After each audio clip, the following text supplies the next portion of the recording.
अध्याय 1 इतिहास। भारत का इतिहास।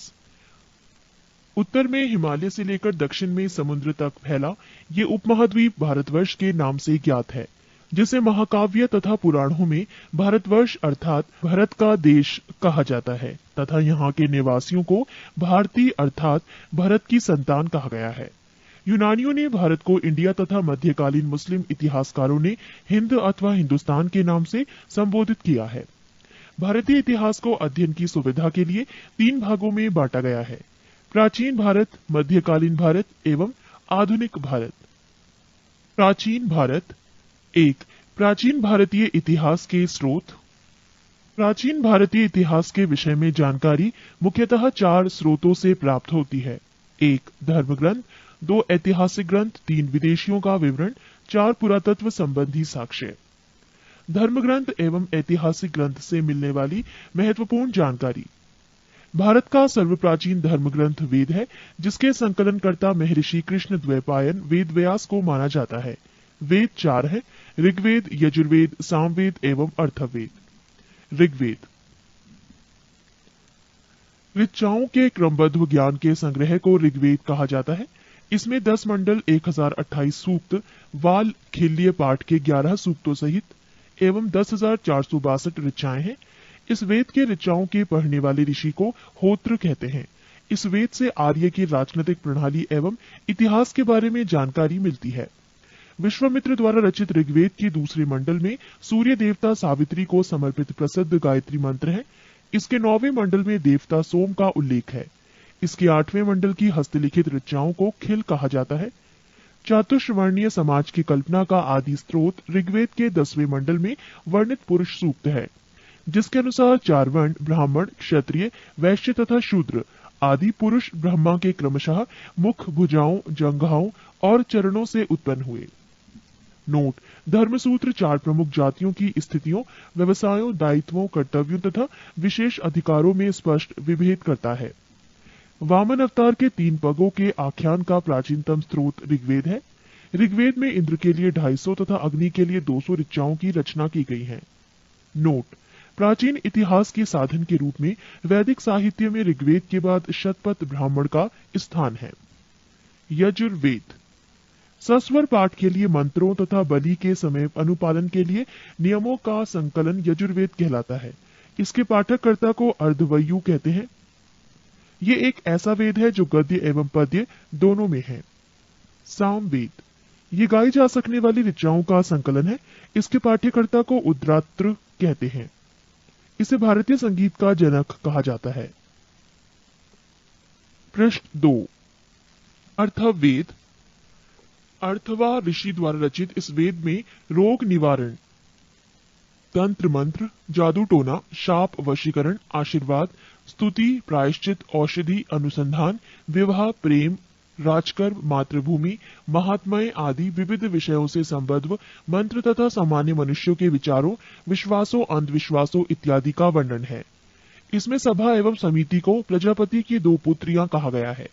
नोट: सबसे प्राचीन वेद ऋग्वेद एवं सबसे बाद का वेद अथर्ववेद है। वेदों को भली भांति समझने के लिए 6 वेदांगों की रचना हुई है। ये है शिक्षा, ज्योतिष, कल्प, व्याकरण, निरुक्त तथा छंद। भारतीय ऐतिहासिक कथाओं का सबसे अच्छा क्रमबद्ध विवरण पुराणों में मिलता है। इसके रचयिता लोमहर्ष अथवा इनके पुत्र उग्र श्रवा माने जाते हैं। इनकी संख्या 18 है, जिनमें से केवल 5 मत्स्य, वायु, विष्णु, ब्राह्मण एवं भागवत में ही राजाओं की वंशावली पाई जाती है। पुराण और संबंधित वंश: विष्णु पुराण, मौर्य वंश, मत्स्य पुराण, आंध्र सातवाहन, वायु पुराण, गुप्त वंश। नोट: पुराणों में मत्स्य पुराण सबसे प्राचीन एवं प्रामाणिक है। अधिकतर पुराण सरल संस्कृत श्लोक में लिखे गए हैं। स्त्रियां तथा शूद्र जिन्हें वेद पढ़ने की अनुमति नहीं थी, वो भी पुराण सुन सकते थे। पुराणों का पाठ पुजारी मंदिरों में किया करते थे। स्मृति ग्रंथों में सबसे प्राचीन एवं प्रामाणिक मनुस्मृति मानी जाती है। ये शुंग काल का मानक ग्रंथ है। नारद स्मृति गुप्त युग के विषय में जानकारी प्रदान करता है। जातक के बुद्ध की पूर्व जन्म की कहानी वर्णित है। हीनयान का प्रमुख ग्रंथ कथा वस्तु है, जिसमें महात्मा बुद्ध का जीवन चरित अनेक कथानकों के साथ वर्णित है। जैन साहित्य को आगम कहा जाता है। जैन धर्म का प्रारंभिक इतिहास कल्प सूत्र से ज्ञात होता है। जैन ग्रंथ भगवती सूत्र में महावीर के जीवन कृत्यों तथा अन्य समकालिकों के साथ उनके संबंधों का विवरण मिलता है। अर्थशास्त्र के लेखक चाणक्य, कौटिल्य या विष्णुगुप्त हैं। ये 15 अधिकरणों एवं 180 प्रकरणों में विभाजित हैं। इससे मौर्यकालीन इतिहास की जानकारी प्राप्त होती है। संस्कृत साहित्य में ऐतिहासिक घटनाओं को क्रमबद्ध लिखने का सर्वप्रथम प्रयास कल्हड़ के द्वारा किया गया। कल्हड़ द्वारा रचित पुस्तक राजतरंगिणी है, जिसका संबंध कश्मीर के इतिहास से है। अरबों की सिंध विजय का वृतांत चचनामा लेखक अली अहमद में सुरक्षित है। अष्टाध्यायी संस्कृत भाषा व्याकरण की प्रथम पुस्तक के लेखक पाणिनि है। इससे मौर्य के पहले का इतिहास तथा मौर्य युगीन राजनीतिक अवस्था की जानकारी प्राप्त होती है। कात्यायन की गार्गी संहिता एवं ज्योतिष ग्रंथ है, फिर भी इसमें भारत पर होने वाले यवन आक्रमण का उल्लेख मिलता है। पतंजलि पुष्यमित्र शुंग के पुरोहित थे। इनके महाभाष्य से शुंगों के इतिहास से इतिहास का पता चलता है। विदेशी यात्रियों से मिलने वाली प्रमुख जानकारी। यूनानी रोमन लेखक। 1. टेसियस। ये ईरान का राजवैद्य था। भारत के संबंध में इसका विवरण आश्चर्यजनक कहानियों से परिपूर्ण होने के कारण अविश्वसनीय है। 2. हेरोडोटस। इतिहास का पिता कहा जाता है। इसने अपनी पुस्तक हिस्टोरिका में 5वीं शताब्दी पूर्व ईसा पूर्व के भारत फारस के संबंध का वर्णन किया है, परंतु इसका विवरण भी अनुश्रुतियों एवं अफवाहों पर आधारित है। पृष्ठ 3। सिकंदर के साथ आने वाले लेखकों में निरियाकस, आने सिक्रेटस तथा अस्टोबुलस के विवरण अधिक प्रामाणिक एवं विश्वसनीय हैं। 4. मेगास्थनीज। ये सेल्यूकस निकेटर का राजदूत था, जो चंद्रगुप्त मौर्य के राज दरबार में आया था। इसने अपनी पुस्तक इंडिका में मौर्य युगीन समाज एवं संस्कृति के विषय में लिखा है। 5. डाइमेकस। ये सीरियन नरेश आंतियोकस का राजदूत था, जो बिंदुसार के राजदरबार में आया था। इसका विवरण भी मौर्य युग से संबंधित है। 6. डायोनीसियस। ये मिस्र नरेश टॉलेमी फिलेडेल्फस का राजदूत था, जो अशोक के राजदरबार में आया था। 7. टॉलेमी। इसने 2री शताब्दी में भारत का भूगोल नामक पुस्तक लिखी। 7. प्लिनी। इसने प्रथम शताब्दी में नेचुरल हिस्ट्री नामक पुस्तक लिखी। इसमें भारतीय पशुओं, पेड़ पौधों, खनिज पदार्थों आदि के बारे में विवरण मिलता है। 9. पेरिप्लस ऑफ द इरिथ्रियन सी। इस पुस्तक के लेखक के बारे में जानकारी नहीं है। ये लेखक करीब 80 ईस्वी में हिंद महासागर की यात्रा पर आया था। इसने उस समय के भारत के बंदरगाहों तथा व्यापारिक वस्तुओं के बारे में जानकारी दी है। बी. चीनी लेखक। 1. फाहियान। ये चीनी यात्री गुप्त नरेश चंद्रगुप्त द्वितीय के दरबार में आया था। इसने अपने विवरण में मध्य प्रदेश के समाज एवं संस्कृति के बारे में वर्णन किया है।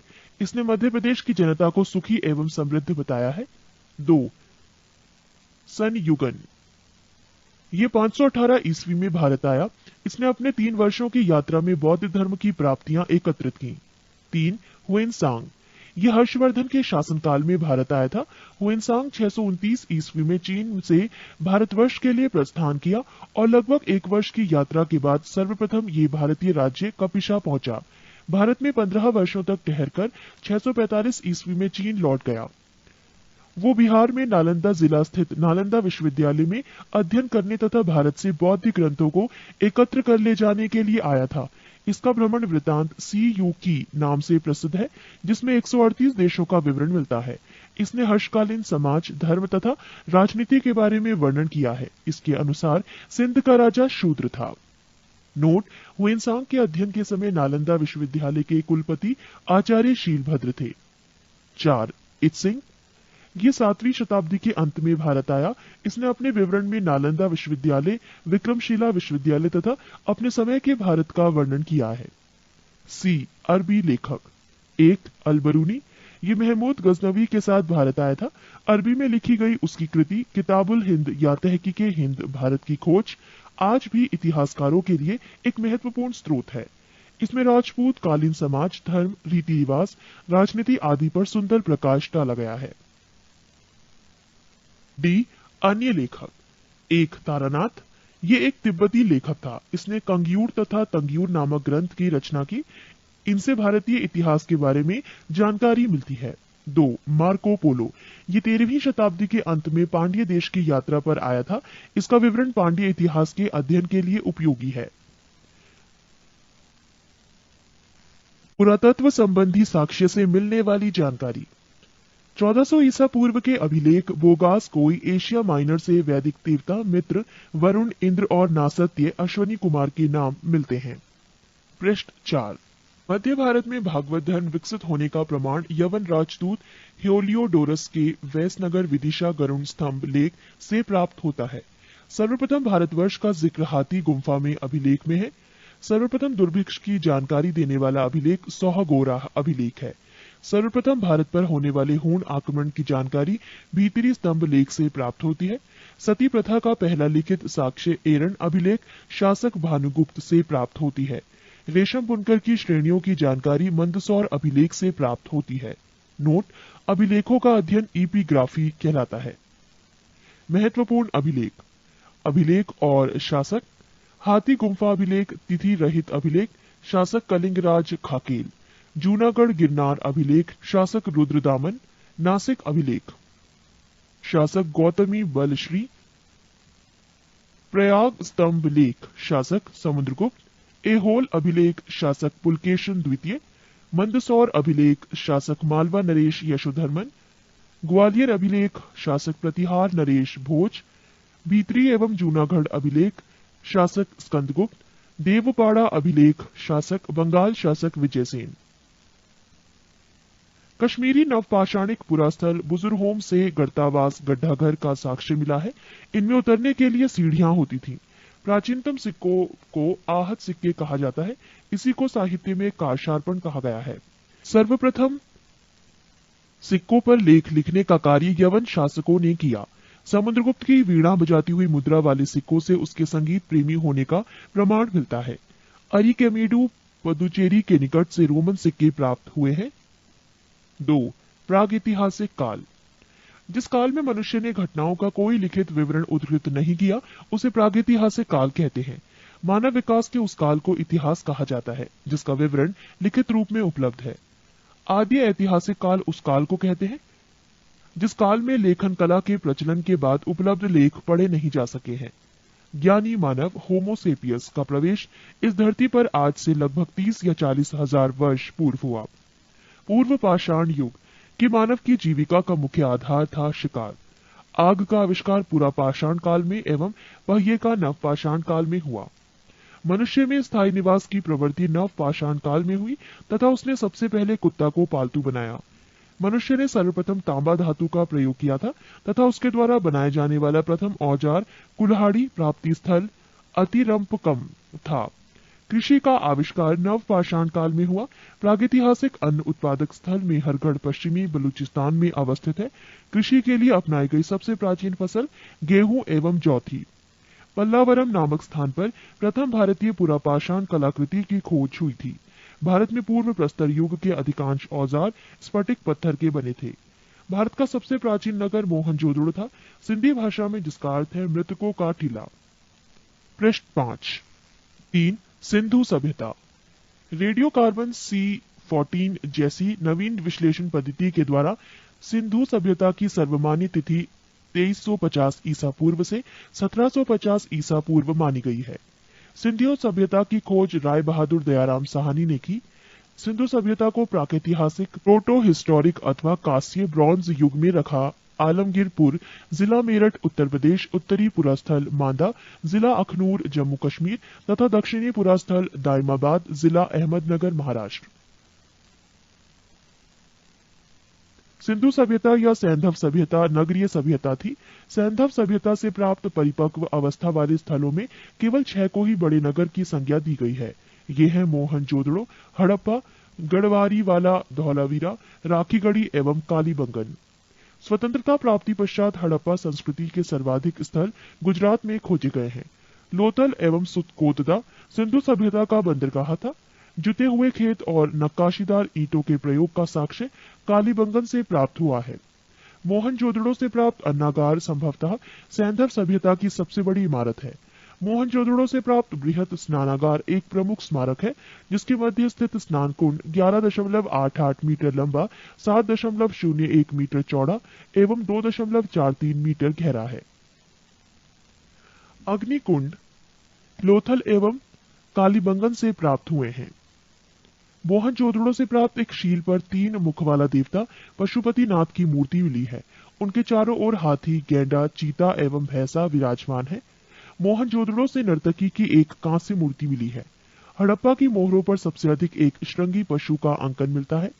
मनके बनाने के कारखाने लोथल एवं चन्हुदड़ो से मिले हैं। सिंधु सभ्यता की लिपि भाव चित्रात्मक है।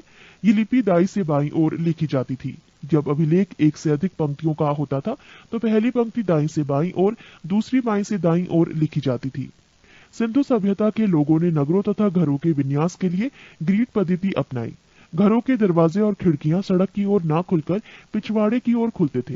केवल लोथल नगल के घरों के दरवाजे मुख्य सड़क की ओर खुलते थे। सिंधु सभ्यता में मुख्य फसल थी गेहूं और जौ। सैंधव वासी मिठास के लिए शहद का प्रयोग करते थे। रंगपुर एवं लोथल से चावल के दाने मिले हैं, जिनसे धान की खेती होने का प्रमाण मिलता है। चावल के प्रथम साक्ष्य लोथल से ही प्राप्त हुए हैं। सुरकोतदा, कालीबंगन एवं लोथल से सैंधवकालीन घोड़े के अस्थि पंजर मिले हैं। तौल की इकाई संभवतः 16 के अनुपात में थी। सैंधव सभ्यता के लोग यातायात के लिए 2 पहियों एवं 4 पहियों वाली बैलगाड़ी या भैंसा गाड़ी का उपयोग करते थे। सिंधु काल में विदेशी व्यापार, आयातित वस्तुएं और प्रदेश। तांबा प्रदेश खेतड़ी, बलूचिस्तान, ओमान। चांदी अफगानिस्तान, ईरान। सोना Karnataka, Afghanistan, Iran. Tin Afghanistan, Iran. गोमेद सौराष्ट्र, लाजवर्द मेसोपोटामिया। सीसा ईरान। पृष्ठ 6। मेसोपोटामिया के अभिलेखों में वर्णित मेलुहा शब्द का अभिप्राय सिंधु सभ्यता से ही है। संभवतः हड़प्पा संस्कृति का शासन वाणिक वर्ग के हाथों में था। पिग्गट ने हड़प्पा एवं मोहनजोदड़ो को एक विस्तृत साम्राज्य की जुड़वा राजधानी कहा है। सिंधु सभ्यता के लोग धरती को उर्वरता की देवी मानकर उसकी पूजा किया करते थे। वृक्ष पूजा एवं शिव पूजा के प्रचलन के साक्ष्य भी सिंधु सभ्यता से मिलते हैं। स्वस्तिक चिन्ह संभवतः हड़प्पा सभ्यता की देन है। इस चिन्ह से सूर्योपासना का अनुमान लगाया जाता है। सिंधु घाटी के नगरों में किसी भी मंदिर के अवशेष नहीं मिले हैं।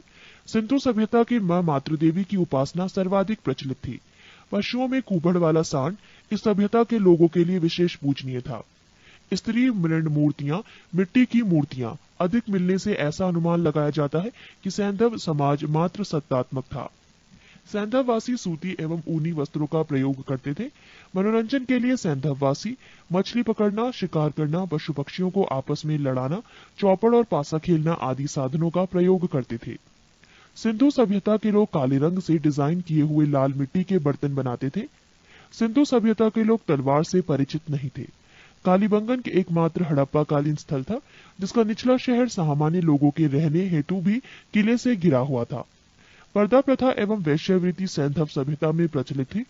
शवों को जलाने एवं गाड़ने यानी दोनों प्रथाएं प्रचलित थी। हड़प्पा में शवों को दफनाने जबकि मोहनजोदड़ो में जलाने की प्रथा विद्यमान थी। लोथल एवं कालीबंगा में युग्म समाधियां मिली हैं। सैंधव सभ्यता के विनाश का संभवतः सबसे प्रभावी कारण बाढ़ था। आग में पकी हुई मिट्टी को टेराकोटा कहा जाता है। सैंधव सभ्यता के प्रमुख स्थल नदी, उत्खननकर्ता एवं वर्तमान स्थिति। 1. प्रमुख स्थल हड़प्पा, नदी रावी, उत्खननकर्ता दयाराम साहनी एवं माधो स्वरूप वत्स, वर्ष 1921।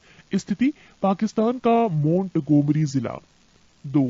प्रमुख स्थल मोहनजोदड़ो, नदी सिंधु, उत्खननकर्ता राखाल दास बैनर्जी, वर्ष 1922। स्थिति पाकिस्तान के सिंध प्रांत का लरकाना जिला। 3. प्रमुख स्थल चन्हुदड़ो, नदी सिंधु, उत्खननकर्ता गोपाल मजूमदार, वर्ष 1931। स्थिति सिंध प्रांत पाकिस्तान। 4. प्रमुख स्थल कालीबंगन, नदी खग्गर, उत्खननकर्ता बीबी लाल एवं बीके थापड़, वर्ष 1953। स्थिति राजस्थान का हनुमानगढ़ जिला। 5. कोट डीजी, नदी सिंधु, उत्खननकर्ता फजल अहमद, वर्ष 1953। स्थिति सिंध प्रांत का खैरपुर स्थान। 6. रंगपुर, नदी मादर, उत्खननकर्ता रंगनाथ राव, वर्ष 1953 से 54। स्थिति गुजरात का काठियावाड़ जिला। 7। प्रमुख स्थल रोपड़। नदी सतलज। उत्खननकर्ता यज्ञदत्त शर्मा। वर्ष 1953 से 56। स्थिति पंजाब का रोपड़ जिला। 8। प्रमुख स्थल लोथल। नदी भोगवा। उत्खननकर्ता रंगनाथ राव। वर्ष 1955 से 1962। स्थिति गुजरात का अहमदाबाद जिला। 9। आलमगीरपुर। नदी हिंडन। उत्खननकर्ता यज्ञदत्त शर्मा। वर्ष 1958। स्थिति उत्तर प्रदेश का मेरठ जिला। 10। सुंत कांगी डोर। नदी दाशक। उत्खननकर्ता ऑरेंज स्टाइल जॉर्ज डेल्स। वर्ष 1927 एवं 1962। स्थिति पाकिस्तान के मकरान में समुद्र तट के किनारे। 11। बनमाली। नदी रंगोई। उत्खननकर्ता रविंद्र सिंह बिष्ट। वर्ष 1974। स्थिति हरियाणा का हिसार जिला। 12। प्रमुख स्थल धौलावीरा। नदी नील। उत्खननकर्ता रविंद्र सिंह बिष्ट। वर्ष 1990 से 91। स्थिति गुजरात के कच्छ जिला। ये थे सैंधव सभ्यता के प्रमुख स्थल, नदी, उत्खननकर्ता एवं वर्तमान स्थिति। पृष्ठ 7। 4। वैदिक सभ्यता।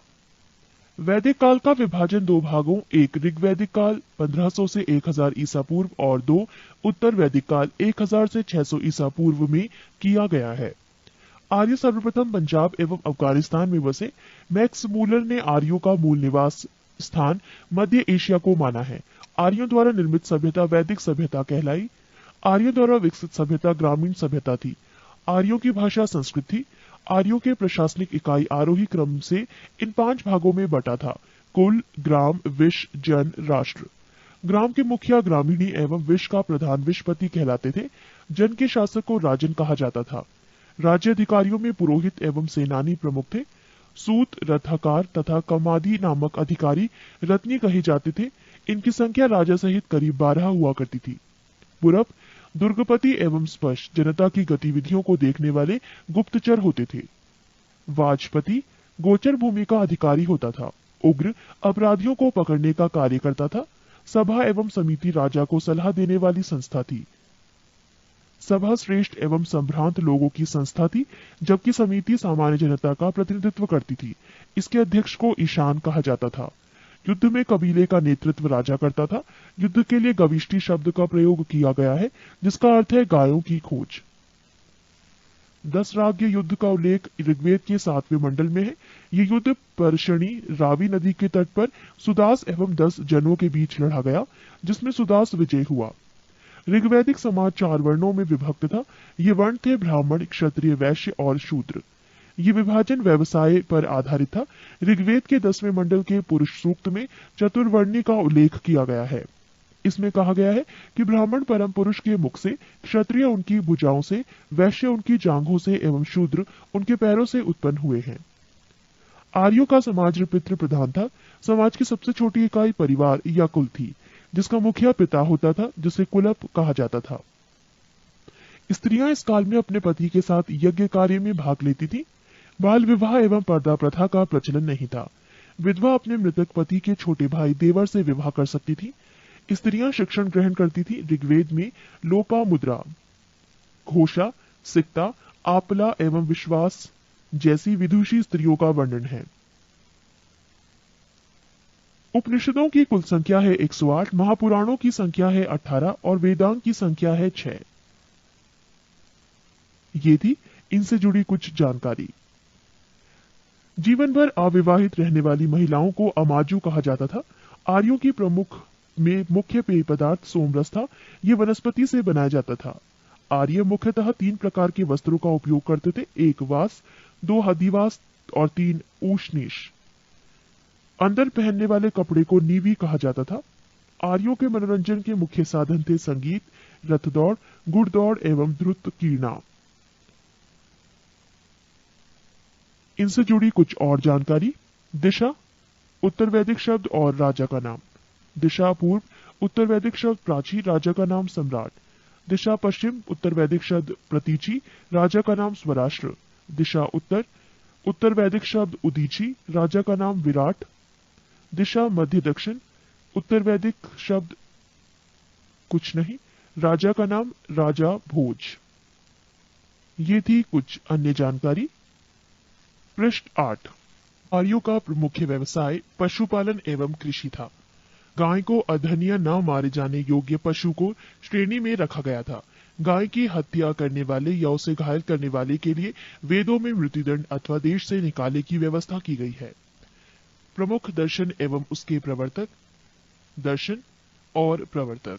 चार्वाक प्रवर्तक चार्वाक, योग प्रवर्तक पतंजलि, साख्य प्रवर्तक कपिल, न्याय प्रवर्तक गौतम, पूर्व मीमांसा प्रवर्तक जैमिनी, उत्तर मीमांसा प्रवर्तक बादरायण, वैशेविक प्रवर्तक कणाद या उलूक। आर्य का प्रिय पशु घोड़ा एवं सर्वाधिक प्रिय देवता इंद्र थे। आर्यों द्वारा खोजी गई धातु लोहा थी, जिसे श्याम अयस कहा जाता था। तांबे को लोहित अयस कहा जाता था। व्यापार हेतु दूर दूर तक जाने वाला व्यक्ति को पढ़ी कहते थे। लेन देन में वस्तु विनिमय की प्रणाली प्रचलित थी। ऋण देकर ब्याज लेने वाला व्यक्ति को वैकनॉट सूदखोर कहा जाता था। मनुष्य एवं देवता के बीच मध्यस्थ की भूमिका निभाने वाले देवता के रूप में अग्नि की पूजा की जाती थी। ऋग्वेद में उल्लिखित सभी नदियों में सरस्वती सबसे महत्वपूर्ण तथा पवित्र मानी जाती थी। ऋग्वेद में गंगा और यमुना का उल्लेख सिर्फ एक बार हुआ है। उत्तर वैदिक काल में इंद्र के स्थान पर प्रजापति सर्वाधिक प्रिय देवता हो गए थे। उत्तर वैदिक काल में राजा के राज्याभिषेक के समय राजसूय यज्ञ का अनुष्ठान किया जाता था। उत्तर वैदिक काल में वर्ण व्यवस्था की बजाय जन्म के आधार पर निर्धारित होने लगे थे। उत्तर वैदिक काल में हल को सिरा और हल रेखा की सीता कहा जाता था। उत्तर वैदिक काल में निष्क और शतमान मुद्रा की इकाइयां थी, लेकिन इस काल में किसी खास भार, आकृति और मूल्य के सिक्कों के चलन का कोई प्रमाण नहीं मिलता। सांख्य दर्शन भारत के सभी दर्शनों में सबसे प्राचीन है। इसके अनुसार मूल तत्व 25 है, जिनमें प्रकृति पहला तत्व है। सत्यमेव जयते मुंडकोपनिषद से लिया गया है। इसी उपनिषद में यज्ञ की तुलना टूटी नाव से की गई है। गायत्री मंत्र सवित्र नामक देवता को संबोधित है, जिसका संबंध ऋग्वेद से है। उत्तर वैदिक काल में कौशाम्बी नगर में प्रथम बार पक्की ईंटों का प्रयोग किया गया है। महाकाव्य दो हैं, महाभारत एवं रामायण। महाभारत का पुराना नाम जय संहिता है। ये विश्व का सबसे बड़ा महाकाव्य है। गोत्र नामक संस्था का जन्म उत्तर वैदिक काल में हुआ। ऋग्वैदिक कालीन नदियां। प्राचीन नाम कृंभ, आधुनिक नाम कुर्रम। कुंभा, आधुनिक नाम काबुल। वितस्ता, आधुनिक नाम झेलम। आस्किनी, आधुनिक नाम चिनाब। परपशनी, आधुनिक नाम रावी। शतुद्री, आधुनिक नाम सतलज। विपाशा, आधुनिक नाम व्यास। सदानीरा, आधुनिक नाम गंडक। दृष्टद्रुति, आधुनिक नाम घग्गर। गोमती, आधुनिक नाम गोमल। सुवस्तु, आधुनिक नाम स्वात। ऋग्वैदिक कालीन देवता। देवता इंद्र, संबंध युद्ध का नेता एवं वर्षा का देवता। अग्नि, देवता एवं मनुष्य के बीच मध्यस्थ। वरुण, पृथ्वी एवं सूर्य के निर्माता। समुद्र का देवता, विश्व के नियामक एवं शासक। सत्य का प्रतीक, ऋतु परिवर्तन एवं दिन रात का कर्ता। द्यौ, आकाश का देवता, सबसे प्राचीन। सोम, वनस्पति देवता। उषा, प्रगति एवं उत्थान देवता। आश्विन, विपत्तियों को हरने वाला देवता। पूषण, पशुओं का देवता। विष्णु, विश्व के संरक्षक एवं पालनकर्ता। मरुत, आंधी तूफान का देवता। पृष्ठ 9। 5 महाजनपदों का उदय। बुद्ध के जन्म के पूर्व 6ठी शताब्दी ईसा पूर्व में भारतवर्ष 16 जनपदों में बटा हुआ था। इसकी जानकारी हमें बौद्ध ग्रंथ अगुंतर निकाय से मिलती है। 1 महाजनपद अंग, राजधानी चंपा।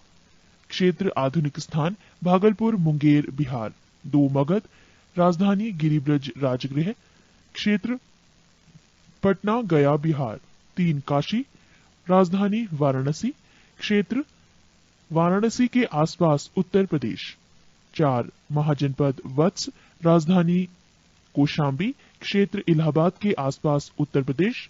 5 महाजनपद वज्जी, राजधानी वैशाली, विदेह और मिथिला। क्षेत्र मुजफ्फरपुर एवं दरभंगा के आसपास का क्षेत्र। 6 महाजनपद कौसल, राजधानी श्रावस्ती। क्षेत्र फैजाबाद उत्तर प्रदेश। 7 महाजनपद अवंती, राजधानी उज्जैन या महिष्मती, क्षेत्र मालवा उत्तर प्रदेश। 8 महाजनपद मल, राजधानी कुशावती, क्षेत्र देवरिया उत्तर प्रदेश। 9 महाजनपद पंचाल, राजधानी आहिचित्र कांपिल्य, क्षेत्र बरेलू बदायूं फर्रुखाबाद उत्तर प्रदेश। 10 महाजनपद चेदी, राजधानी शक्तिमती, क्षेत्र बुंदेलखंड उत्तर प्रदेश। 11 महाजनपद कुरु, राजधानी इंद्रप्रस्थ, क्षेत्र आधुनिक दिल्ली मेरठ एवं हरियाणा के कुछ क्षेत्र। 12 महाजनपद मत्स्य, राजधानी विराटनगर, क्षेत्र जयपुर राजस्थान के आसपास के क्षेत्र। 13 महाजनपद कंबोज, राजधानी हाटक, क्षेत्र राजौरी एवं हजारा, क्षेत्र उत्तर प्रदेश। 14 अद्य महाजनपद शूरसेन, राजधानी मथुरा, क्षेत्र मथुरा उत्तर प्रदेश। 15 महाजनपद अशमक, राजधानी पोटली या पोतन, क्षेत्र गोदावरी नदी, क्षेत्र दक्षिण भारत का एकमात्र जनपद। 16 महाजनपद गांधार, राजधानी तक्षशिला, क्षेत्र रावलपिंडी एवं पेशावर, पाकिस्तान। 7 बौद्ध धर्म। बौद्ध धर्म के संस्थापक गौतम बुद्ध थे। इन्हें एशिया का ज्योतिपुंज, लाइट ऑफ एशिया कहा जाता है। गौतम बुद्ध का जन्म 563 ईसा पूर्व में कपिलवस्तु के लुम्बिनी नामक स्थान पर हुआ था। इनके पिता शुद्धोदन व शाक्यगढ़ के मुखिया थे। इनकी माता माया देवी की मृत्यु इनके जन्म के 7वें दिन ही हो गई थी। इनका लालन पोषण इनकी सौतेली मां प्रजापति गौतमी ने किया था।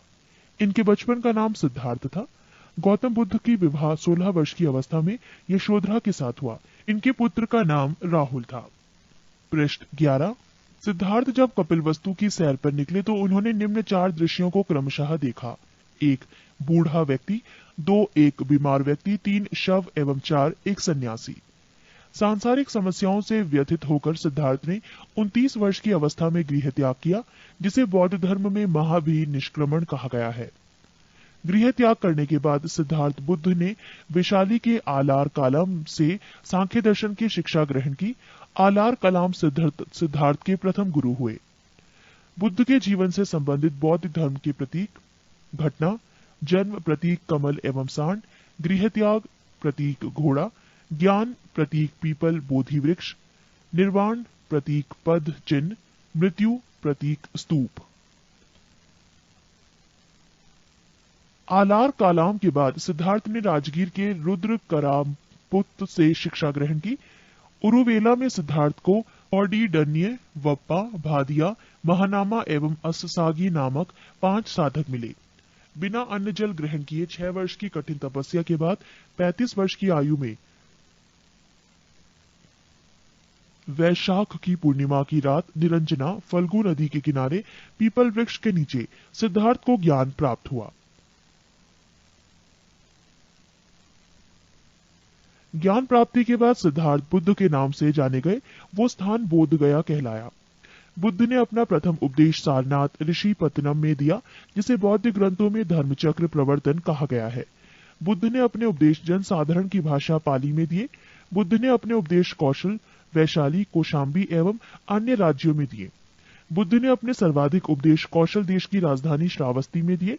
इनके प्रमुख अनुयायी शासक थे बिंबिसार, प्रसेनजित तथा उदयन। बुद्ध की मृत्यु 80 वर्ष की अवस्था में 483 ईसा पूर्व में कुशिनारा, देवरिया, उत्तर प्रदेश में चुंद द्वारा अर्पित भोजन करने के बाद हो गई, जिसे बौद्ध धर्म में महापरिनिर्वाण कहा गया है।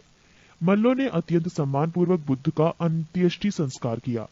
एक अनुश्रुति के अनुसार मृत्यु के बाद बुद्ध के शरीर के अवशेषों को 8 भागों में बांटकर उन पर 8 स्तूपों का निर्माण कराया।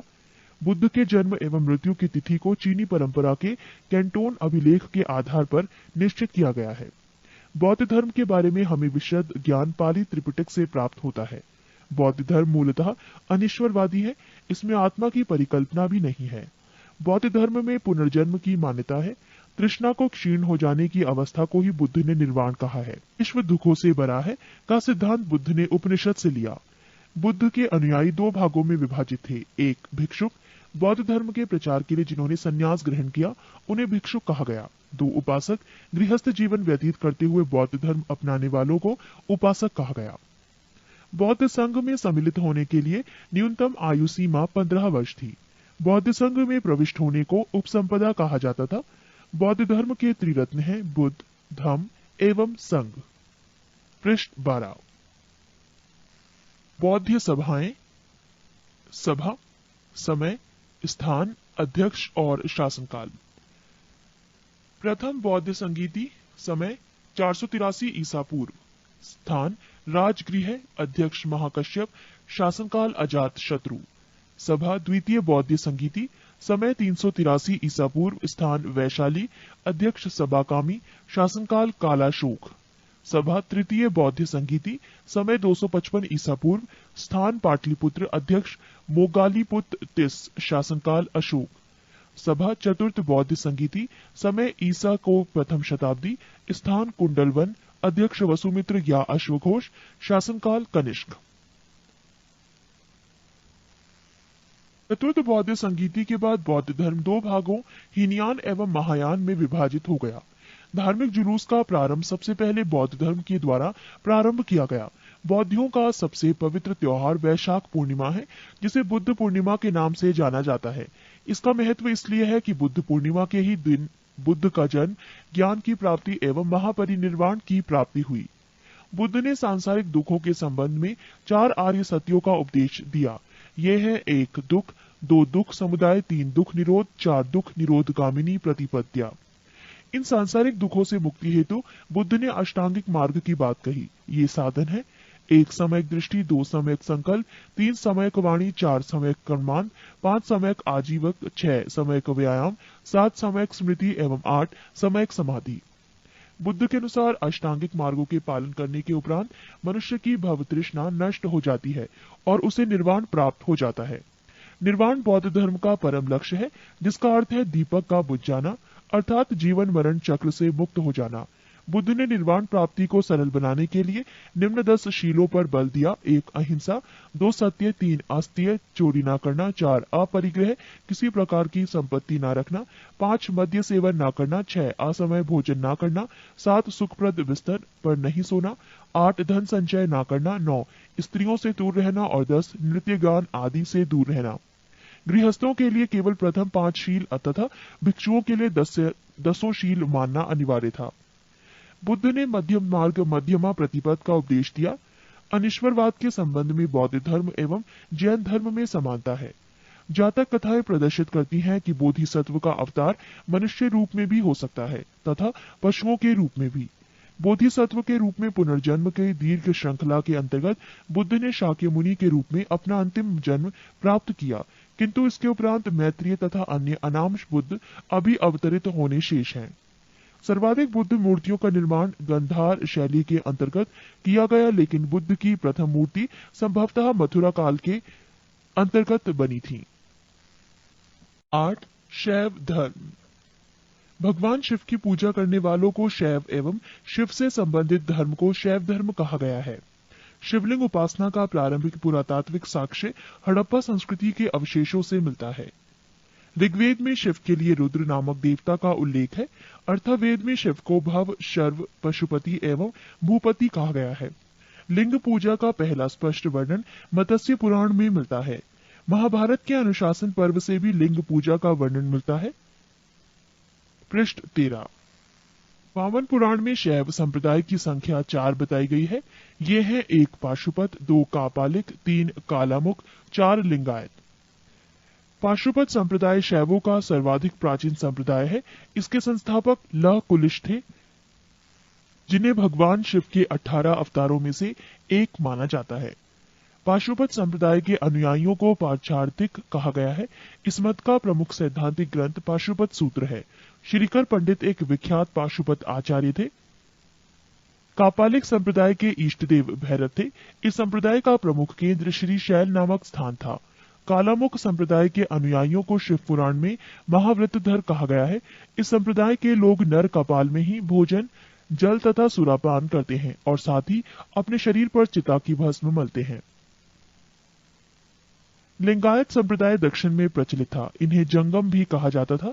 इस संप्रदाय के लोग शिवलिंग की उपासना करते थे। बसव पुराण में लिंगायत संप्रदाय के प्रवर्तक अल्लभ प्रभु तथा उनके शिष्य बासव को बताया गया है। इस संप्रदाय को वीर शिव संप्रदाय भी कहा जाता है।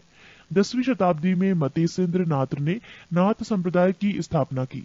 इस संप्रदाय का व्यापक प्रचार प्रसार बाबा गोरखनाथ के समय में हुआ।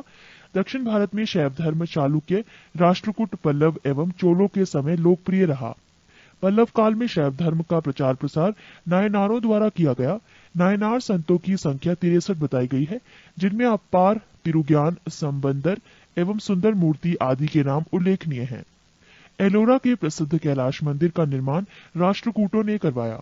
चोल शासक राजराज प्रथम ने तंजौर में प्रसिद्ध राजराजेश्वर शैव मंदिर का निर्माण करवाया, जिसे बृहदेश्वर मंदिर के नाम से भी जाना जाता है। कुषाण शासकों की मुद्राओं पर शिव एवं नंदी का एक साथ अंकन प्राप्त होता है। संप्रदाय और संस्थापक। आजीवक संस्थापक मक्खली पुत्र गोशाल, घोर अक्रियावाद पूरण कश्यप, यदृच्छावाद आचार्य अजित, भौतिकवादी पकुद कच्चायन भौतिक दर्शन, अनिश्चयवादी संजय वैठली पुत्र। 9. वैष्णव धर्म। वैष्णव धर्म के विषय में प्रारंभिक जानकारी उपनिषदों से मिलती है। इसका विकास भागवत धर्म से हुआ। वैष्णव धर्म के प्रवर्तक कृष्ण थे, जो कृष्ण कबीले के थे और जिनका निवास स्थान मथुरा था। कृष्ण का उल्लेख सर्वप्रथम छांदोग्य उपनिषद में देवकीपुत्र और अंगिरस के शिष्य के रूप में हुआ है। विष्णु के 10 अवतारों का उल्लेख मत्स्य पुराण में मिलता है। 10 अवतार इस प्रकार हैं: मत्स्य, कूर्म, वराह, नरसिंह, वामन, परशुराम, राम, बलराम, बुद्ध एवं कल्की। वैष्णव धर्म में ईश्वर को प्राप्त करने के लिए सर्वाधिक महत्व भक्ति को दिया गया है। प्रमुख संप्रदाय, मत एवं आचार्य। प्रमुख संप्रदाय वैष्णव संप्रदाय, मत विशिष्टाद्वैत, आचार्य रामानुज। प्रमुख संप्रदाय ब्रह्म संप्रदाय, मत द्वैत, आचार्य आनंद तीर्थ। प्रमुख संप्रदाय रुद्र संप्रदाय, मत शुद्धोदाद्वैत, आचार्य वल्लभाचार्य। प्रमुख संप्रदाय सनक संप्रदाय, मत द्वैताद्वैत, आचार्य निम्बार्क। प्रमुख संप्रदाय संस्थापक एवं पुस्तक। प्रमुख संप्रदाय बरकरी, संस्थापक नामदेव, पुस्तक नेल। श्री वैष्णव संस्थापक रामानुज, पुस्तक ब्रह्मसूत्र। परमार्थ संस्थापक रामदास, पुस्तक दासबोध। रामभक्त संस्थापक रामानंद, पुस्तक आध्यात्म रामायण। पृष्ठ 14। 10. इस्लाम धर्म। इस्लाम धर्म के संस्थापक हजरत मोहम्मद साहब थे। हजरत मोहम्मद साहब का जन्म 570 ईस्वी में मक्का में हुआ था। हजरत मोहम्मद साहब के पिता का नाम अब्दुल्ला और माता का नाम अमीना था। हजरत मोहम्मद साहब को 610 ईस्वी में मक्का के पास हीरा नामक गुफा में ज्ञान की प्राप्ति हुई। 24 सितंबर 622 ईस्वी को पैगंबर ने मक्का के मदीना की यात्रा इस्लाम जगत में मुस्लिम संवत हिजारी संवत के नाम से जाना जाता है। मोहम्मद की शादी 25 वर्ष की अवस्था में खदीजा नामक विधवा के साथ हुई। मोहम्मद की पुत्री का नाम फातिमा एवं दामाद का नाम अली हुसैन है। देवदूत ग्रेबियल ने पैगंबर मोहम्मद साहब को कुरान अरबी भाषा में संप्रेषित की। कुरान इस्लाम धर्म का पवित्र ग्रंथ है। पैगंबर मोहम्मद साहब ने कुरान की शिक्षाओं का उपदेश दिया। हजरत मोहम्मद साहब की मृत्यु 8 जून 632 ईस्वी को हुई। इन्हें मदीना में दफनाया गया। मोहम्मद साहब की मृत्यु के बाद इस्लाम सुन्नी तथा शिया नामक 2 पंथों में विभाजित हो गया। सुन्नी उन्हें कहते हैं जो सुन्ना में विश्वास करते हैं। सुन्ना पैगंबर मोहम्मद साहब के कथनों तथा कार्यों का विवरण है। शिया अली की शिक्षाओं में विश्वास करते हैं तथा उन्हें मोहम्मद साहब का न्याय सम्मत उत्तराधिकारी मानते हैं। अली मोहम्मद साहब के दामाद थे। अली की सन 661 ईस्वी में हत्या कर दी गई। अली के पुत्र हुसैन की हत्या 680 में करबला ईरान नामक स्थान पर कर दी गई। इन दोनों हत्या ने शिया को निश्चित मत का रूप दे दिया। पैगंबर मोहम्मद साहब के उत्तराधिकारी खलीफा कहलाए। इस्लाम जगत में खलीफा पद 1924 ईस्वी तक रहा। 1924 ईस्वी में इसे तुर्की के शासक मुस्तफा कमाल पाशा ने समाप्त कर दिया।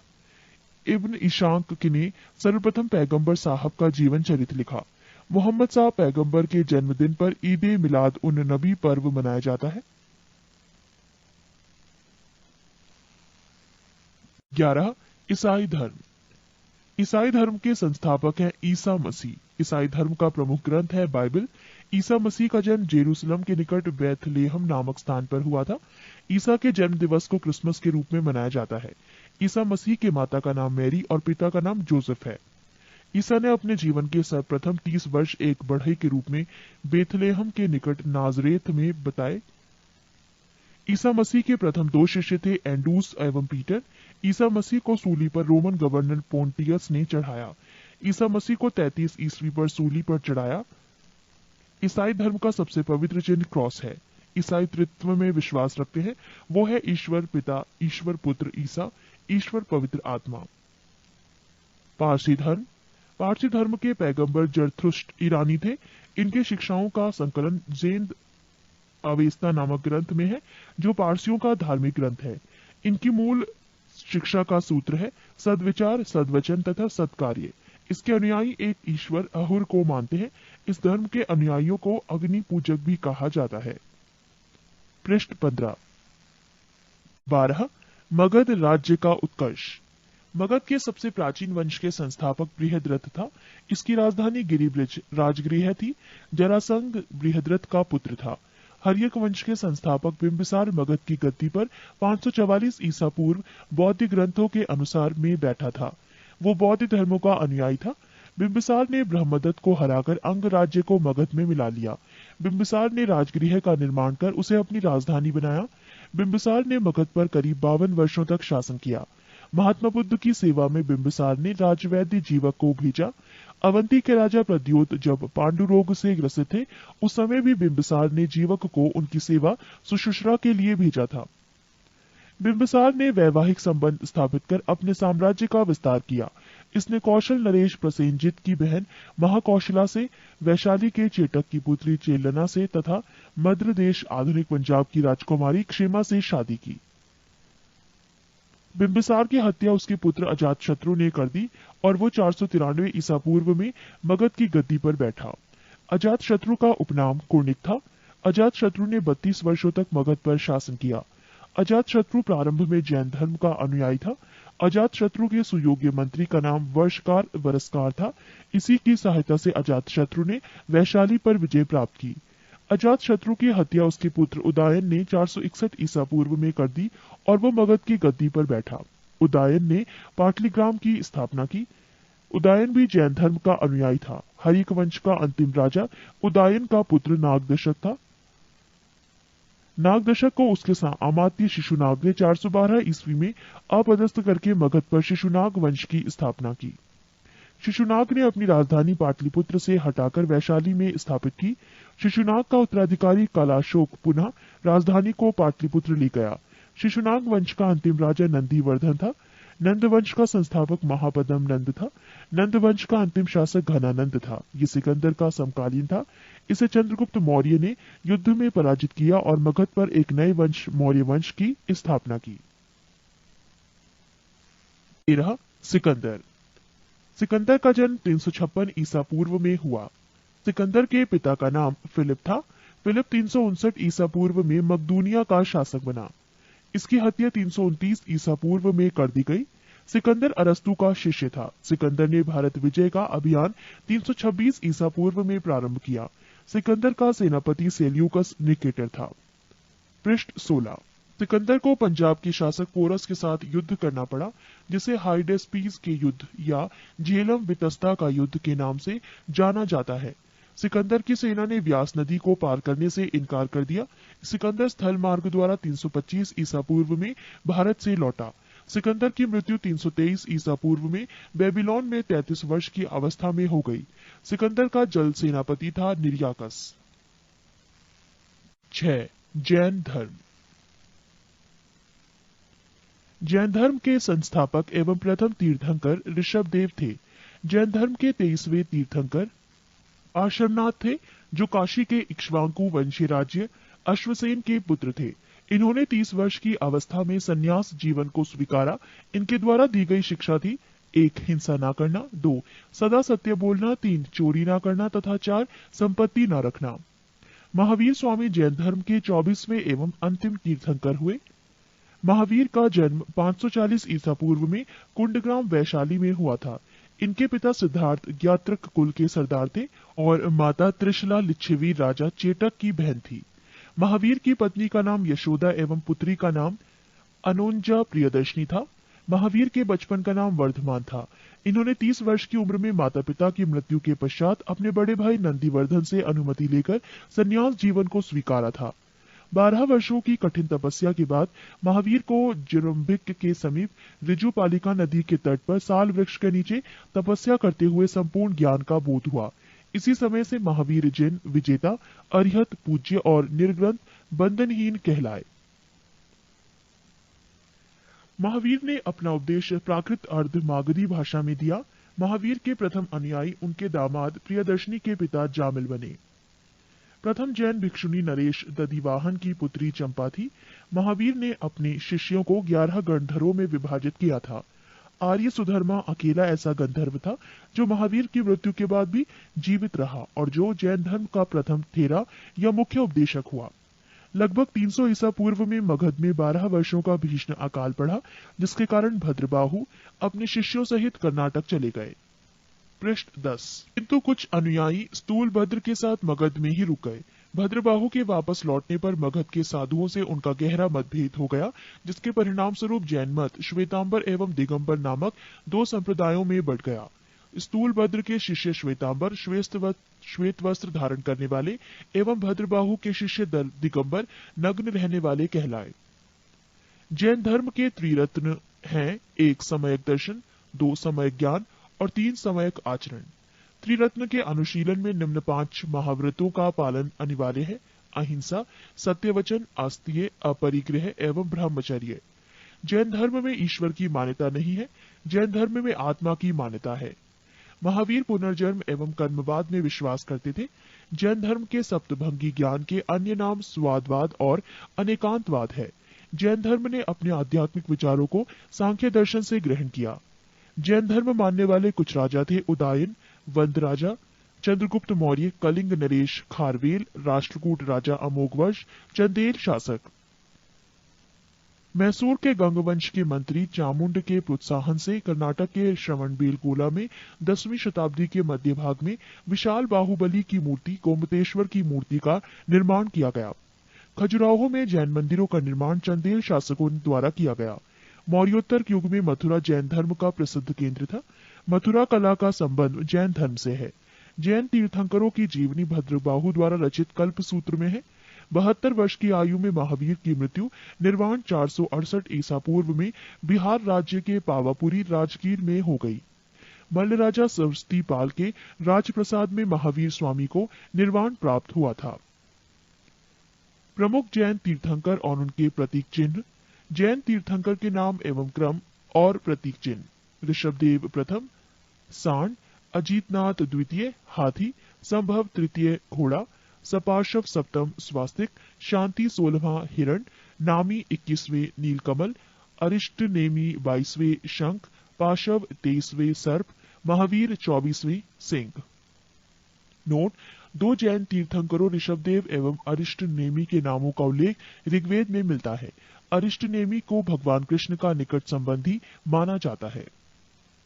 जैन संगीतियां। संगीति प्रथम वर्ष 300 ईसा पूर्व, स्थल पाटलिपुत्र, अध्यक्ष स्थूलभद्र। संगीति द्वितीय वर्ष 6ठी शताब्दी, स्थूल बल्लभी गुजरात, अध्यक्ष क्षमा श्रवण।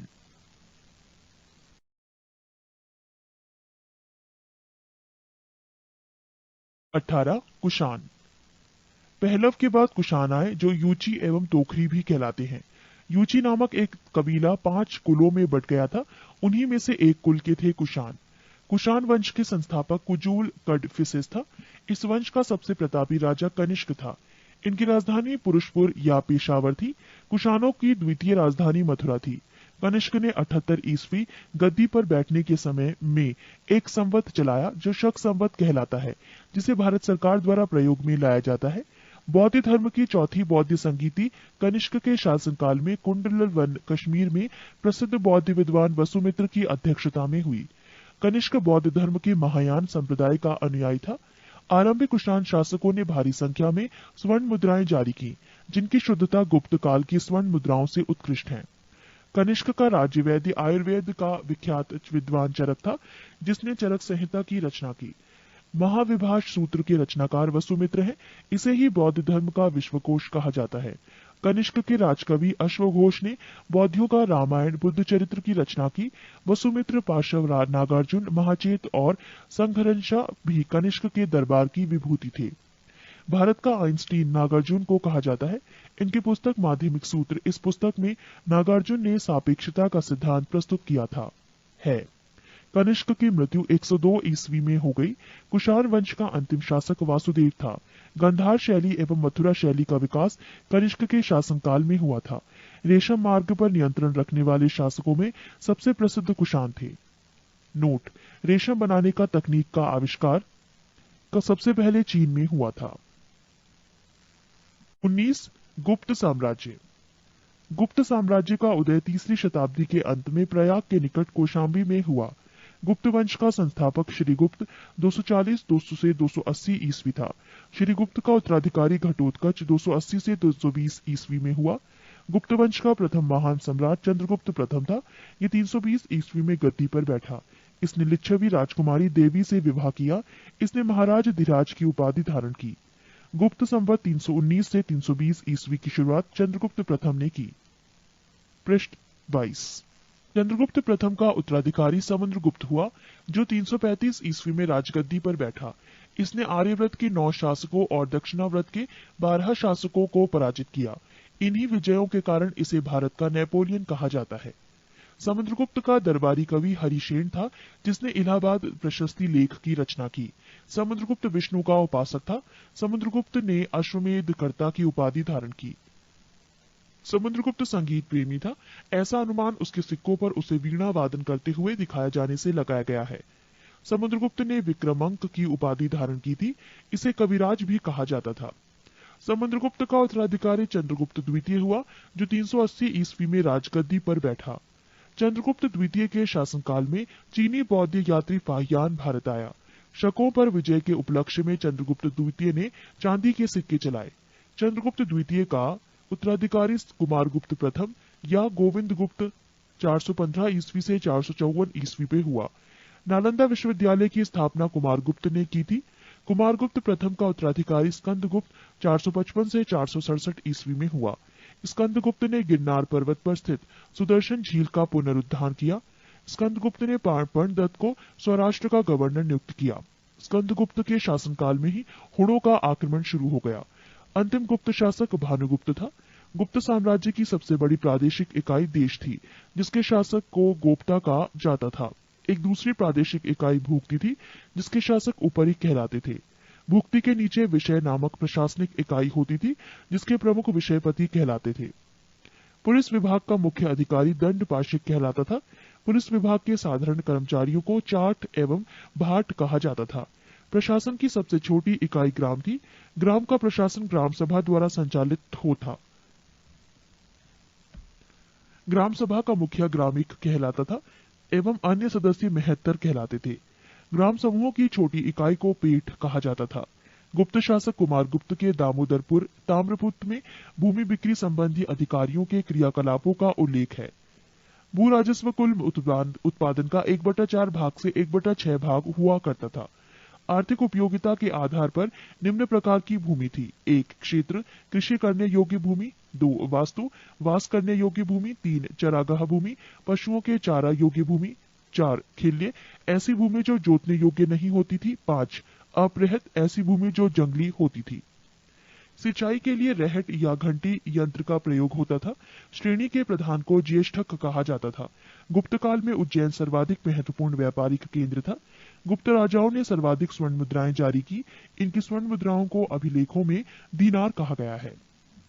पृष्ठ 23। कायस्थों का सर्वप्रथम वर्णन याज्ञवल्क्य स्मृति में मिलता है। जाति के रूप में कायस्थों का सर्वप्रथम वर्णन औशनम स्मृति में मिलता है।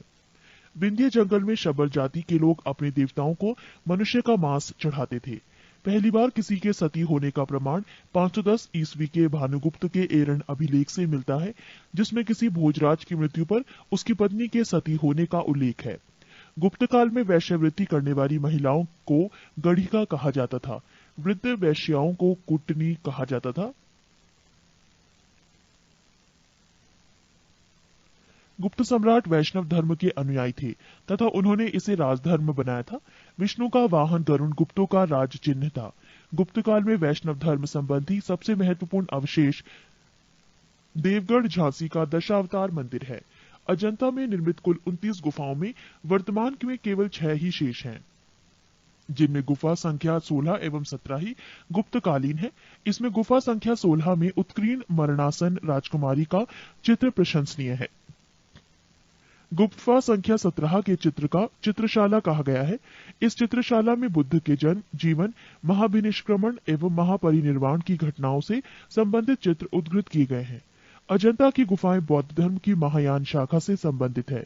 गुप्त काल में निर्मित अन्य गुफा बाघ की गुफा है, जो ग्वालियर के समीप बाघ नामक स्थान पर विंध्य पर्वत को काटकर बनाई गई थी। चंद्रगुप्त द्वितीय के शासनकाल में संस्कृत भाषा का सबसे प्रसिद्ध कवि कालिदास थे। चंद्रगुप्त द्वितीय के दरबार में रहने वाला आयुर्वेदाचार्य धन्वंतरी थे। गुप्त काल में विष्णु शर्मा द्वारा लिखित पंचतंत्र संस्कृत को संसार का सर्वाधिक प्रचलित ग्रंथ माना जाता है। बाइबल के बाद इसका स्थान दूसरा है। इसे 5 भागों में बांटा गया है। 1 मित्र भेद, 2 मित्र लाभ, 3 संधि विग्रह, 4 लब्ध प्रणाश, 5 अपरीक्षा कारित्व। आर्यभट्ट ने आर्यभट्टियम एवं सूर्य सिद्धांत नामक ग्रंथ लिखे। इसी ने सर्वप्रथम बताया कि पृथ्वी सूर्य के चारों ओर घूमती है। चंद्रगुप्त द्वितीय के दरबार में रहने वाले कुछ प्रमुख विद्वान थे आर्यभट्ट, वराहमिहिर, धन्वंतरी, ब्रह्मगुप्त आदि। पुराणों की वर्तमान रूप में रचना गुप्त काल में हुई। इसमें ऐतिहासिक परंपराओं का उल्लेख है। गुप्त काल में चांदी के सिक्कों को रुपयका कहा जाता था। याज्ञवल्क्य, नारद, कात्यायन एवं बृहस्पति स्मृतियों की रचना गुप्त काल में ही हुई। मंदिर बनाने की कला का जन्म गुप्त काल में ही हुआ। सांस्कृतिक उपलब्धियों के कारण गुप्त काल को भारतीय इतिहास का स्वर्ण युग कहा जाता है। गुप्तकालीन प्रसिद्ध मंदिर: विष्णु मंदिर, तिगवा, जबलपुर, मध्य प्रदेश। शिव मंदिर, भूमरा, नागौदा, मध्य प्रदेश।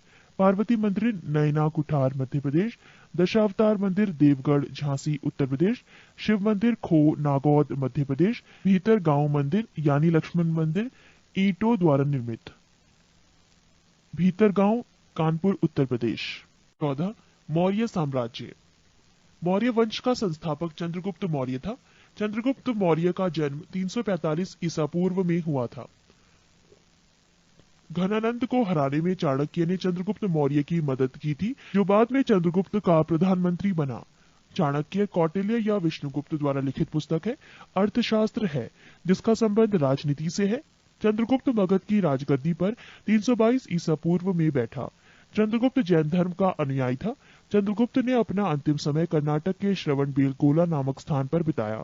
चंद्रगुप्त ने 305 ईसा पूर्व में सेल्यूकस निकेटर को हराया। सेल्यूकस निकेटर ने अपनी पुत्री कार्नेलिया की शादी चंद्रगुप्त मौर्य के साथ कर दी और युद्ध की संधि शर्तों के अनुसार 4 प्रांत काबुल, कंधार, हेरात एवं मकरान चंद्रगुप्त को दिए। चंद्रगुप्त मौर्य ने जैनी गुरु भद्रबाहु से जैन धर्म की दीक्षा ली थी। मैगस्थनीज सेल्यूकस निकेटर का राजदूत था, जो चंद्रगुप्त के दरबार में रहता था। मैगस्थनीज द्वारा लिखी गई पुस्तक इंडिका है। चंद्रगुप्त मौर्य और सेल्यूकस के बीच हुए युद्ध का वर्णन एपियानस ने किया है। प्लूटार्क के अनुसार चंद्रगुप्त ने सेल्यूकस को 500 हाथी उपहार में दिए थे। चंद्रगुप्त मौर्य की मृत्यु 298 ईसा पूर्व में श्रवणबेलगोला में उपवास द्वारा हुई। बिंदुसार। चंद्रगुप्त मौर्य का उत्तराधिकारी बिंदुसार हुआ, जो 298 ईसा पूर्व में मगध की राजगद्दी पर बैठा। अमित्रघात के नाम से बिंदुसार जाना जाता है। अमित्रघात का अर्थ है शत्रु विनाशक। बिंदुसार आजीवक संप्रदाय का अनुयायी था। वायु पुराण में बिंदुसार को भद्रसार या वारिसार कहा गया है। स्ट्रेबो के अनुसार सीरियन नरेश एंटियोकस ने बिंदुसार के दरबार में डाइमेकस नामक राजदूत भेजा। इसे ही मैगस्थनीज का उत्तराधिकारी माना जाता है। जैन ग्रंथों में बिंदुसार को सिंहासन कहा गया है। बिंदुसार के शासनकाल में तक्षशिला में हुए 2 विद्रोहों का वर्णन है। इस विद्रोह को दबाने के लिए बिंदुसार ने पहले सुसीम को और बाद में अशोक को भेजा। एथीनियस के अनुसार बिंदुसार ने सीरिया के शासक एंटियोकोस ने बिंदुसार के दरबार में डाइमेकस नामक राजदूत भेजा। इसे ही मैगस्थनीज का उत्तराधिकारी माना जाता है। जैन ग्रंथों के बिंदुसार को सिंगसेन कहा गया है। बिंदुसार के शासनकाल में तक्षशिला में हुए 2 विद्रोहों का वर्णन है। इस विद्रोह को दबाने के लिए बिंदुसार ने पहले सुसीम को और बाद में अशोक को भेजा। एथिनियस के अनुसार बिंदुसार ने सीरिया के शासक एंटियोकस एक से मदिरा, सूखे अंजीर एवं दार्शनिक भेजने की प्रार्थना की थी। बौद्ध विद्वान तारानाथ ने बिंदुसार को 16 राज्यों का विजेता बताया है। अशोक। बिंदुसार का उत्तराधिकारी अशोक महान हुआ, जो 269 ईसा पूर्व में मगध की राजगद्दी पर बैठा। राजगद्दी पर बैठने के समय अशोक अवंती का राज्यपाल था। मास्की एवं गुर्जरा अभिलेख में अशोक का नाम अशोक मिलता है। पृष्ठ 17। पुराणों में अशोक को अशोकवर्धन कहा गया है। अशोक ने अपने अभिषेक के 8वें वर्ष लगभग 261 ईसा पूर्व में कलिंग पर आक्रमण किया और कलिंग की राजधानी तोसली पर अधिकार कर लिया। प्लिनी का कथन है कि मिस्र का राजा फिलाडेल्फस टॉलेमी द्वितीय ने पाटलिपुत्र में डियानीसियस नाम का एक राजदूत भेजा था अशोक के दरबार में। उपगुप्त नामक बौद्ध भिक्षु ने अशोक को बौद्ध धर्म की दीक्षा दी। अशोक ने आजीविकों को रहने हेतु बराबर की पहाड़ियों में 4 गुफाओं का निर्माण करवाया, जिनका नाम कर्ज, चौपार, सुदामा तथा विश्व झोपड़ी था। नोट: अशोक के पौत्र दशरथ ने आजीविकों को नागार्जुन गुफा प्रदान की थी। अशोक की माता का नाम सुभद्रांगी था। अशोक ने बौद्ध धर्म के प्रचार के लिए अपने पुत्र महेंद्र एवं पुत्री संघमित्रा को श्रीलंका भेजा। भारत में शिलालेख का प्रचलन सर्वप्रथम अशोक ने किया। अशोक के शिलालेखों में ब्राह्मी, खरोष्टी, ग्रीक एवं अरमाइक लिपि का प्रयोग हुआ है। ग्रीक एवं अरमाइक लिपि का अभिलेख अफगानिस्तान से, खरोष्टी लिपि का अभिलेख उत्तर पश्चिम पाकिस्तान से और शेष भारत से ब्राह्मी लिपि के अभिलेख मिले हैं। अशोक के अभिलेखों को 3 भागों में बांटा जा सकता है: 1 शिलालेख, 2 स्तंभलेख तथा 3 गुहालेख। अशोक के शिलालेख की खोज 1750 ईस्वी में पाद्रेटी फैनथेलर ने की थी। इनकी संख्या 14 है। अशोक के अभिलेख पढ़ने में सबसे पहली सफलता 1837 ईस्वी में जेम्स प्रिसेप को हुई। अशोक के प्रमुख शिलालेख एवं उनमें वर्णित विषय। पहला शिलालेख, इसमें पशु बलि की निंदा की गई है। दूसरा शिलालेख, इसमें अशोक ने मनुष्य एवं पशु दोनों की चिकित्सा व्यवस्था का उल्लेख किया है। तीसरा शिलालेख, इसमें राजकीय अधिकारियों को यह आदेश दिया गया है कि वो हर 5वें वर्ष के उपरांत दौरे पर जाएं। इस शिलालेख में कुछ धार्मिक नियमों का भी उल्लेख किया गया है। चौथा शिलालेख, इस अभिलेख में भेरी घोष की जगह धम्म घोष की जगह घोषणा की गई है। 5वां शिलालेख, इस शिलालेख में धर्म महामात्रों की नियुक्ति के विषय में जानकारी मिलती है। 6वां शिलालेख, इसमें आत्म नियंत्रण की शिक्षा दी गई है। 7वां एवं 8वां शिलालेख, इनमें अशोक की तीर्थ यात्राओं का उल्लेख किया गया है। 9वां शिलालेख, इसमें सच्ची भेंट तथा सच्चे शिष्टाचार का उल्लेख किया गया है। 10वां शिलालेख, इसमें अशोक ने आदेश दिया है कि राजा तथा उच्च अधिकारी हमेशा प्रजा के हित में सोचें। 11वां शिलालेख, इसमें धम्म की व्याख्या की गई है। 12वां शिलालेख, इसमें स्त्री महामात्रों की नियुक्ति एवं सभी प्रकार के विचारों के सम्मान की बात कही गई है। 13वां शिलालेख, इसमें कलिंग युद्ध का वर्णन एवं अशोक के हृदय परिवर्तन की बात कही गई है। इसी में पड़ोसी राजाओं का वर्णन है। 14वां शिलालेख, अशोक ने जनता को धार्मिक जीवन बिताने के लिए प्रेरित किया। पृष्ठ 18। अशोक के स्तंभ लेखों की संख्या 7 है, जो केवल ब्राह्मी लिपि में लिखी गई है। ये 6 अलग अलग स्थानों से प्राप्त हुआ है। 1 प्रयाग स्तंभ लेख, ये पहले कौशाम्बी में स्थित था। इस स्तंभ लेख को अकबर में इलाहाबाद के किले में स्थापित करवाया। 2 दिल्ली टोपरा, ये स्तंभ लेख फिरोज शाह तुगलक के द्वारा टोपरा में दिल्ली लाया गया। 3 दिल्ली मेरठ, पहले मेरठ में स्थित ये स्तंभ लेख फिरोज शाह द्वारा दिल्ली लाया गया है। 4 रामपुरवा, ये स्तंभ लेख चंपारण बिहार में स्थापित है। इसकी खोज 1872 ईस्वी में कार्लाइल ने की। 5 लौरिया अरेराज, चंपारण बिहार में। 6 लौरिया नंदनगढ़, चंपारण बिहार में। इस स्तंभ पर मोर का चित्र बना है। कौशाम्बी अभिलेख को रानी का अभिलेख कहा जाता है। अशोक का सबसे छोटा स्तंभ लेख रुम्मीदेई है। इसी में लुम्बिनी में धम्म यात्रा के दौरान अशोक द्वारा भू राजस्व की दर घटा देने की घोषणा की गई है। अशोक का 7वां अभिलेख सबसे लंबा है।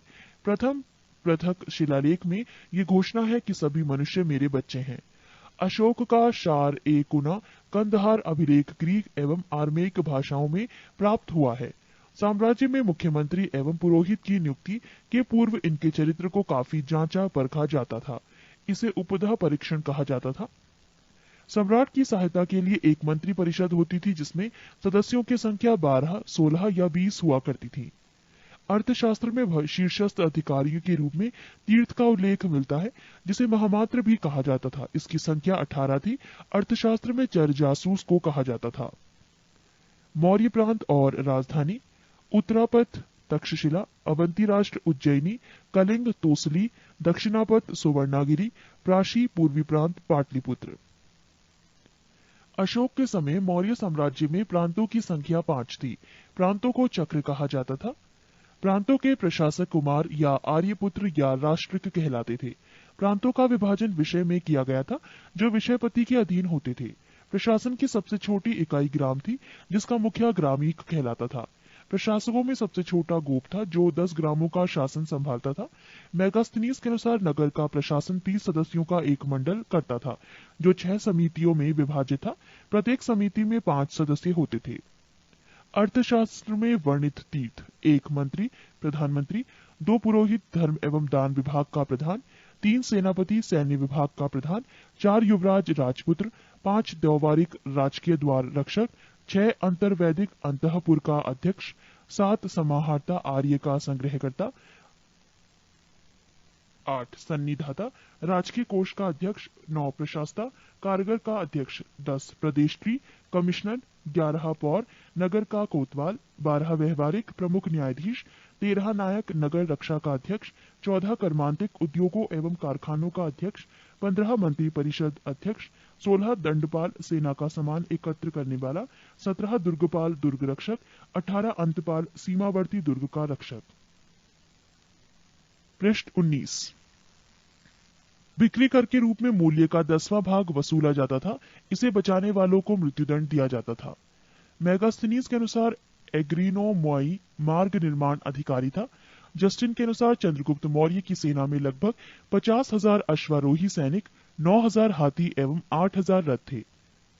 प्लूटार्क या जस्टिन के अनुसार चंद्रगुप्त ने नंदों की पैदल सेना से 3 गुनी अधिक संख्या में अर्थात 60,000 आदमियों को लेकर संपूर्ण उत्तर भारत को रौंद डाला था। प्रशासनिक समिति एवं उसके कार्य। समिति और कार्य: प्रथम समिति कार्य उद्योग एवं शिल्प कार्य का निरीक्षण, द्वितीय समिति विदेशियों की देखरेख, तृतीय समिति जन्म मरण का विवरण रखना, चतुर्थ व्यापार एवं वाणिज्य की देखभाल, पंचम निम्रित वस्तुओं के विक्रय का निरीक्षण, षष्ठ बिक्री कर वसूल करना। युद्ध क्षेत्र में सेना का नेतृत्व करने वाला अधिकारी नायक कहलाता था। सैन्य विभाग का सबसे बड़ा अधिकारी सेनापति होता था। मेगास्थनीज के अनुसार मौर्य सेना का रखरखाव 5 सदस्यीय 6 समितियां करती थी। मौर्य प्रशासन ने गुप्तचर विभाग महामात्य सर्प नामक अमात्य के अधीन था। अर्थशास्त्र में गुप्तचर को गूढ़ पुरुष कहा गया है तथा एक ही स्थान पर रहकर कार्य करने वाले गुप्तचर को संस्था कहा जाता था। एक स्थान से दूसरे स्थान पर भ्रमण करके कार्य करने वाले गुप्तचर को संचार कहा जाता था। अशोक के समय जनपदीय न्यायालय के न्यायाधीश को राजुक कहा जाता था। सरकारी भूमि को सीता भूमि कहा जाता था। बिना वर्षा के अच्छी खेती होने वाली को अदेव मात्र कहा जाता था। मेगास्थनीज ने भारतीय समाज को 7 वर्गों में विभाजित किया है: 1 दार्शनिक, 2 किसान, 3 अहीर, 4 कारीगर, 5 सैनिक, 6 निरीक्षक एवं 7 सभासद। स्वतंत्र वैश्यवृत्ति को अपनाने वाली महिला रूपा जीवा कहलाती थी। नंद वंश के विनाश करने में चंद्रगुप्त मौर्य ने कश्मीर के राजा प्रवर्तक से सहायता प्राप्त की थी। मौर्य शासन 137 वर्षों तक रहा। मौर्य वंश का अंतिम शासक बृहद्रथ था।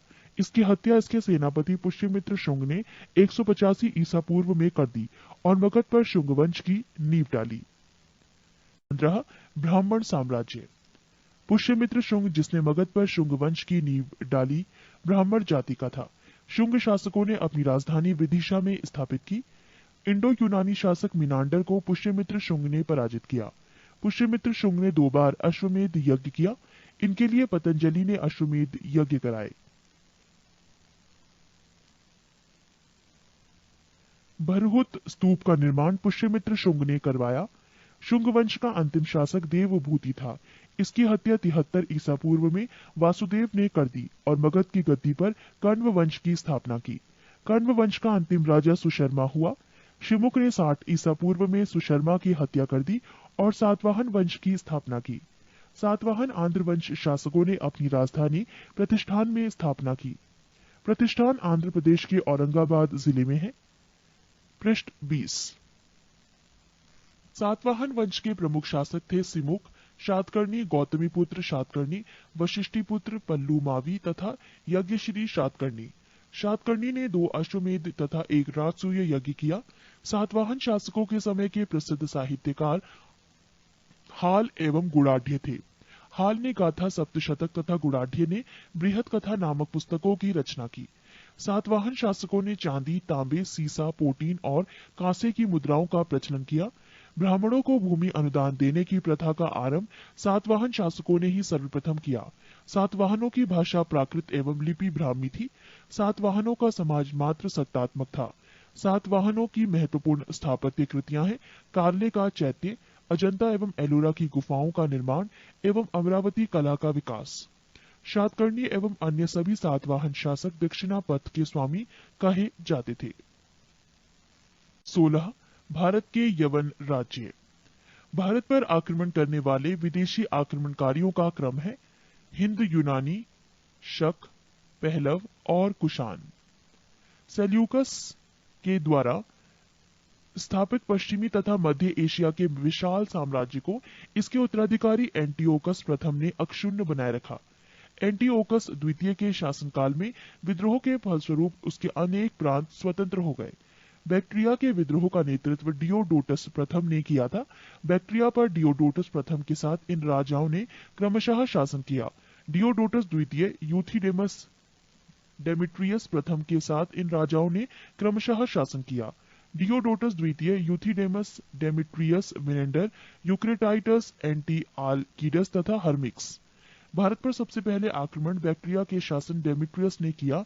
इसने 190 ईसा पूर्व में भारत पर आक्रमण कर अफगानिस्तान, पंजाब एवं सिंध के बहुत बड़े भाग पर अधिकार कर लिया। इसने शाकल को अपनी राजधानी बनाया।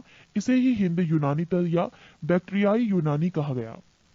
हिंद यूनानी शासकों में सबसे अधिक विख्यात मिनांडर 165 से 145 ईसा पूर्व में हुआ। इसकी राजधानी शाकल आधुनिक सियालकोट शिक्षा का प्रमुख केंद्र था। मिनांडर ने नागसेन नागार्जुन से बौद्ध धर्म की दीक्षा ली। मिनांडर के प्रश्न एवं नागसेन द्वारा दिए गए उत्तर एक पुस्तक के रूप में संग्रहित है जिसका नाम मिलिंद पन्हो अर्थात मिलिंद के प्रश्न या मिलिंद प्रश्न है।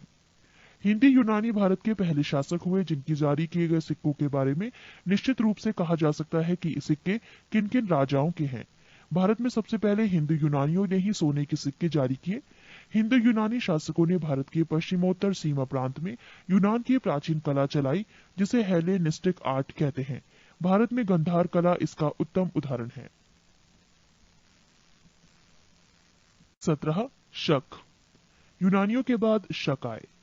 शकों की 5 शाखाएं थी और हर बार शाखा की राजधानी भारत और अफगानिस्तान में अलग अलग भागों में थी। पहली शाखा ने अफगानिस्तान, दूसरी शाखा ने पंजाब यानी राजधानी तक्षशिला, तीसरी शाखा ने मथुरा, चौथी शाखा ने पश्चिमी भारत एवं 5वीं शाखा ने ऊपरी दक्कन पर प्रभुत्व स्थापित किया।